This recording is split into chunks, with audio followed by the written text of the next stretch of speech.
دنیا جہنم کدا بنی ہے، انسان جانور بنا ہے،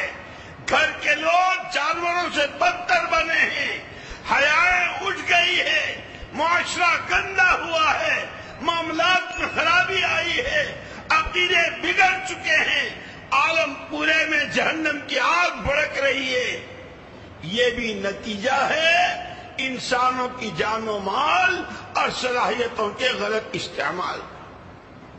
اللہ جل جلالہ عمن والہ نے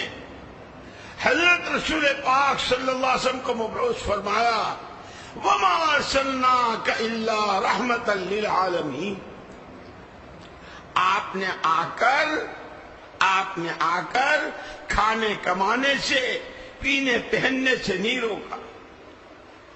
جس شرک پر، جن گناہوں پر، جن جہالتوں پر، جن غفلتوں پر، جن بد اخلاقیوں پر، جن اغراض پرستی پر لوگوں کی جانیں، لوگوں کا مال اور لوگوں کی صلاحیتیں لگ رہی تھی، حضور پاک صلی اللہ علیہ وسلم نے اس کا رخ پھیرا تھا۔ تمہاری جانوں کے لگنے کے لیے، تمہارے مالوں کے لگنے کے لیے اور تمہاری صلاحیتوں کے کھپانے کے لیے ایک میدان اور ایک محنت لے کر آیا ہوں۔ قولوا لا الہ الا اللہ۔ لگاؤ جانے کتنی لگاتے ہو ایمان بنانے پر، لگاؤ جانے کتنی بناتے ہو ایمان کے پکانے پر، لگاؤ جانے کتنی لگاتے ہو ایمانی صفات سے آراستہ ہونے پر، لگاؤ جانے کتنی لگاتے ہو ایمان کو عالم کے چار کونوں میں پھیلانے پر۔ اسی لیے مکہ مکرمہ میں دو بڑے مالدار تھے جس کے لیے سورت نازل ہوئی، واللیل اذا یغشا والنہار اذا تجلی وما خلق الذکر والانثى ان سعیکم لشتی فاما من اعطى واتقى وصدق بالحسنى فسنيسره لليسرى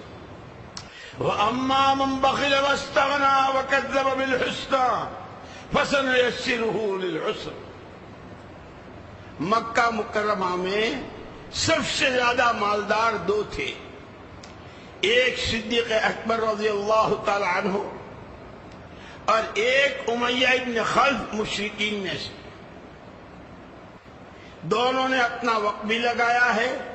اپنی دولتیں بھی خرچ کی ہے اور اپنی صلاحیتیں بھی استعمال کی۔ صدیق اکبر نے اپنی جان، اپنا مال، اپنی صلاحیت لگائی حضور پاک صلی اللہ علیہ وسلم کا ساتھ دینے پر، حضور کی فکروں کو اپنی فکر بنانے پر، حضور کے غم کو اپنا غم بنانے پر، حضور کی محنت کو اپنی محنت بنانے پر، یہاں تک کہ حق تعالی شانہ نے براہ راست حضور پاک صلی اللہ علیہ وسلم سے السلام علیک ایھا النبی ورحمۃ اللہ وبرکاتہ جو تشہد میں ہم پڑھتے ہیں کہ وہ تو نبی تھے، اللہ کی طرف سے سیدھا سلام آیا۔ صدیق اکبر کو اپنی جان و مال صلاحیت کے لگانے کے نتیجے میں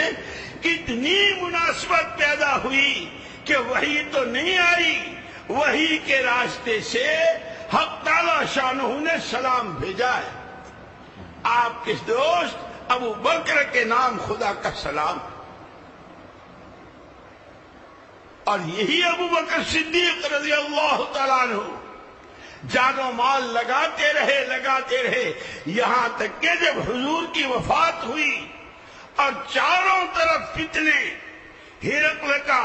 مسیلمہ کذاب کا، لوگوں کے زکوٰۃ سے انکار کرنے کا، ارتداد کا، اور حضرت اسامہ کی جماعت کے روانہ کرنے کا، لیکن اس سب کے بیچ میں ایک جملہ کہا ہے،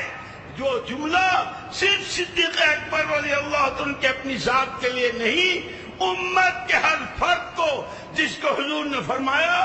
ما انا علیہ واصحابی، علیکم بسنتی وسنت الخلفاء الراشدین، ان خلفائے راشدین میں سے سر فہرست صدیق اکبر ہے کہ تمہیں وہ کرنا ہے اور تمہیں ان کی چال چلنی ہے، تمہیں ان کے بول بولنے ہیں جو بول ابو بکر نے بولا ہے، اَيُنْقَصُ الدِّينُ وَأَنَا حَيٌّ،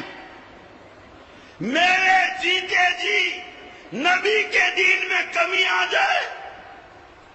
یوں کہ صدیق اکبر رضی اللہ تعالیٰ عنہ یہ بول بول کر انہوں نے تو اس سطح کو پہنچا دیا، لیکن مجھے اور آپ کو سبق پڑھا گئے ہیں، ایک چلہ اور تین چلے اور تھوڑے اعمال اور یہ نہیں، ہر ایمان والے کی اندر کی آواز یہ بن جائے میرے ہوتے ہوئے خدا کا دین کیسے مٹے۔ 100% امت میں اور 100% امت 100% بشریت میں اللہ کا وہ دین جو دنیا آخرت کی کامیابیوں کا ضامن ہے، دنیا آخرت کی سرخی کا ضامن ہے، خدا اس کو ہمارے ہاتھوں زندہ کر۔ اصل تو ہماری محنت یہاں تک کی ہے۔